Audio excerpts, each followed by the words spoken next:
ಎಲ್ಲರಿಗೂ ನಮಸ್ಕಾರ. ಶಹರಿ ಅಡುಗೆ ಮನೆ ಚಾನಲ್ಗೆ ಸ್ವಾಗತ. ಹಾಯ್ ಫ್ರೆಂಡ್ಸ್, ಇವತ್ತು ನಾವು ಫಿಂಗರ್ ಮಿಲ್ಟ್ ಬಾಲ್ ಅಂದರೆ ರಾಗಿ ಮುದ್ದೆ ಹೇಗೆ ಮಾಡೋದು ಅಂತ ನೋಡೋಣ. ಇಲ್ಲಿ ನಾನು ಯಾವುದೇ ರೀತಿಯ ಕೋಲು ಅಥವಾ ಆಯಿಲ್ ಬೆಣ್ಣೆಯನ್ನು ಯೂಸ್ ಮಾಡ್ದೇನೆ. ಹೇಗೆ ರಾಗಿ ಮುದ್ದೆ ಮಾಡೋದು ಅಂತ ನಾವಿಲ್ಲಿ ನೋಡೋಣ. ಇದೊಂದು ಹೆಲ್ತಿ ರೆಸಿಪಿ ಅಂತಲೇ ಹೇಳ್ಬೋದು. ಅದರಲ್ಲೂ ಡಯಟ್ ಮತ್ತು ಶುಗರ್ ಇರೋರಿಗಂತೂ ತುಂಬ ಒಳ್ಳೆ ರೆಸಿಪಿ ಅಂತಲೇ ಹೇಳ್ಬೋದು. ಸೊ ಇದನ್ನು ಮಕ್ಕಳಿಗೆ, ದೊಡ್ಡವರಿಗೆ ಎಲ್ಲರಿಗೂ ಕೊಡುವಂತಹ ಒಂದು ಒಳ್ಳೆ ರೆಸಿಪಿ. ಇದರಲ್ಲಿ ತುಂಬ ಕಬ್ಬಿನಾಂಶ ಇರುತ್ತೆ. ಸೊ ಇದನ್ನು ಹೇಗೆ ಮಾಡೋದು ಅಂತ ನೋಡೋಣ ಬನ್ನಿ.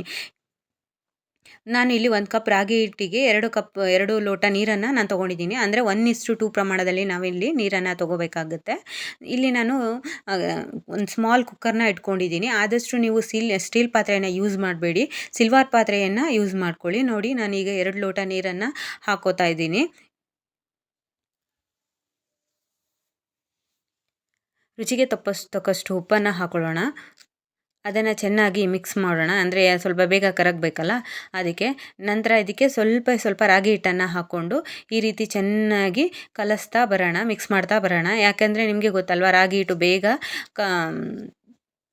ಗಂಟು ಆಗೋ ಚಾನ್ಸಸ್ ಇರುತ್ತೆ. ಹಾಗಾಗಿ ನೋಡಿ, ಅಲ್ಲಿ ಸ್ವಲ್ಪ ಗಂಟಾಗಿದೆ. ಸೊ ಆ ಗಂಟೆಲ್ಲ ನೀಟಾಗಿ ಹೊಡೆಯೋವರೆಗೂ ನಾವೇನು ಮಾಡೋಣ ಅಂದರೆ ನೀಟಾಗಿ ಸೌಟಲ್ಲೇ ಹಾಗೆ ನಿಧಾನವಾಗಿ ಮಿಕ್ಸ್ ಮಾಡ್ತಾ ಬರೋಣ. ನೋಡಿ, ಈಗ ನೀಟಾಗಿ ಇದೆಲ್ಲ ಗಂಟೆಲ್ಲ ಹೊಡೆದಿದೆ. ಸೊ ಈ ರೀತಿ ಮಾಡಿ ನಾವು ಒಂದು 5ರಿಂದ 10 ನಿಮಿಷಗಳ ಕಾಲ ಆ ಒಂದು ಗಂಜಿ ಇದೆಯಲ್ಲ, ಸೊ ಆ ಗಂಜಿ ಬೇಯೋದಕ್ಕೆ ಬಿಡೋಣ. ಈ ರೀತಿ ನೀಟಾಗಿ ಮಿಕ್ಸ್ ಮಾಡಿಕೊಂಡು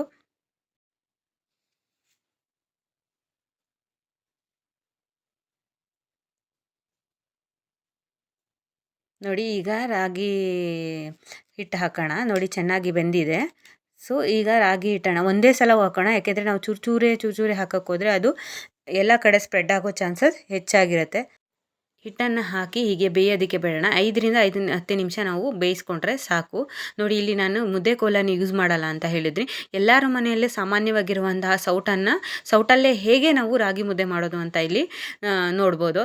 ನೋಡಿ, ಸೌಟಲ್ಲಿ ನೀಟಾಗಿ ನಿಧಾನವಾಗಿ ಯಾವುದೇ ರೀತಿ ಆ ಥರ ಮಾಡದೇನೆ ನಿಧಾನವಾಗಿ ಅದನ್ನು ಕಲಿಸ್ತಾ ಮಿಕ್ಸ್ ಮಾಡ್ಕೊತಾ, ನೀರಿಗೆಲ್ಲ ಮಿಕ್ಸ್ ಮಾಡ್ಕೊತಾ ಬರೋಣ. ನೋಡಿ, ಈ ರೀತಿ ನಿಧಾನವಾಗಿ ಮಿಕ್ಸ್ ಮಾಡ್ಕೊತಾ ಬರೋಣ. ಹೇಗೆ ನಾವು ಉಪ್ಪಿಟ್ಟು ಮಾಡ್ತೀವಿ, ಉಪ್ಪಿಟ್ಟಿಗೆ ರವೆ ಹಾಕ್ಬಿಟ್ಟು ನಿಧಾನವಾಗಿ ಕಲಿಸ್ಕೋತೀವಿ ಯಾವುದೇ ಗಂಟಾಗಬಾರ್ದು ಅಂತ, ಅದೇ ರೀತಿ ಇಲ್ಲೂ ಕೂಡ ನಾವು ನಿಧಾನವಾಗಿ ಈ ರೀತಿ ಮಿಕ್ಸ್ ಮಾಡ್ಕೊತಾ ಬರೋಣ. ನೋಡಿ, ಚೆನ್ನಾಗಿ ಮಿಕ್ಸ್ ಆಗಿದೆ.